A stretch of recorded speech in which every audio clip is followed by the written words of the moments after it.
ஒரு ஊரில் ஒரு சிங்கம் மலைப்பகுதியில் இருந்துச்சாம். அந்த சிங்கமும் அதோட கூட்டங்களும் மலைப்பகுதியில் தான் வாழ்ந்து வந்துட்டு இருந்தாங்களாம். அப்படி வாழும்போது அது ஒரு சிங்கத்துக்கு ஒரு குட்டி சிங்கம் பிறந்துச்சாமா.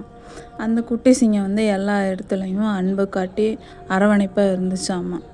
அங்கே இருக்கிற அந்த குட்டி சிங்கத்து மேலே ஒரு கரடி எப்படியாவது இந்த குட்டி சிங்கத்தை நாம் கூட்டிகிட்டு போய் கொன்றணும் அப்படின்ற ஒரு முடிவில் அது இருந்துச்சாமா. ஆனால் இத்தனை சிங்கத்தின் மத்தியில் எப்படி அந்த குட்டி சிங்கத்தை நாம் திருடிட்டு போகிறது அப்படின்னு சொல்லி யோசிச்சுட்டு இருக்காமா.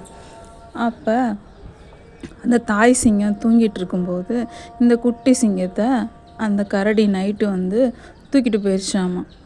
தூக்கிட்டு போய் என்ன பண்ணிச்சு, அதோட கூட்டத்தோடு சேர்ந்து அந்த குட்டி சிங்கத்தை எப்படியாவது கொண்டு நம்ம எல்லோரும் சாப்பிட்டுக்கோன்னு சொல்லி கரடி சொல்லிச்சாமா அதோட கூட்டத்துக்கு.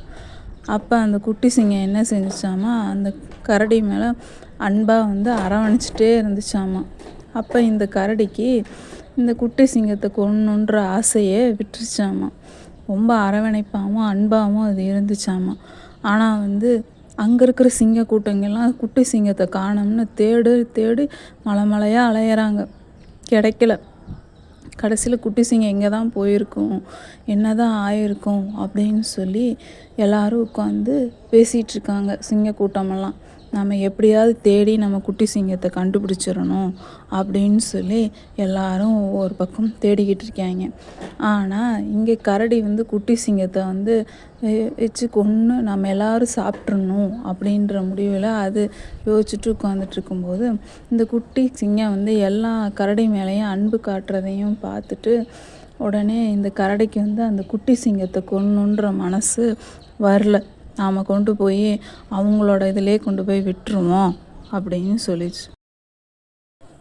அதுக்கப்புறம் அந்த குட்டி சிங்கத்தை கொண்டு போய் கரடி போய் அந்த கூட்டத்தோடு விட்டுறலான்னு யோசித்து அவங்க கரடி கூட்டம் எல்லோரும் சேர்ந்து முடிவு பண்ணி சிங்கக்குட்டியை போய் அந்த சிங்கம் இருக்கிற இடத்துல இருக்கிற மலைப்பகுதியில் போய் கரடி கொண்டு போய் அந்த சிங்கக்குட்டியை கொண்டு போய் விட போச்சாமா.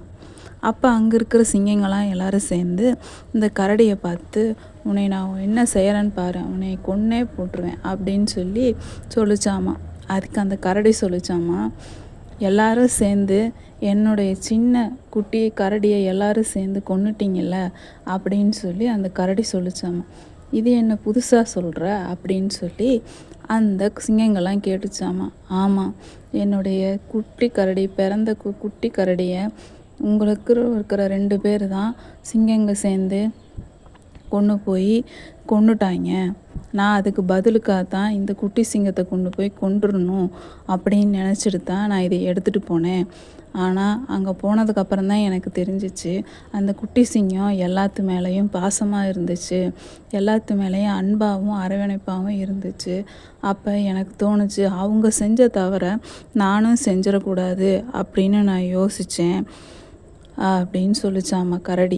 அதுக்கு அங்கே இருக்கிற சிங்க கூட்டங்கள் எல்லாரும், நாங்கள் செஞ்சது தப்பு தான், நாங்கள் இனிமேல் அப்படி செய்ய மாட்டோம் அப்படின்னு சொல்லி கரடிகிட்ட மன்னிப்பு கேட்டாங்களாமா.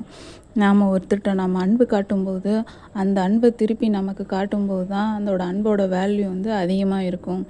ஒருத்தர் செய்கிறத நாமளும் செய்யக்கூடாது அப்படிங்கிறதுக்கு தான் இந்த கதையை நான் சொல்கிறேன்.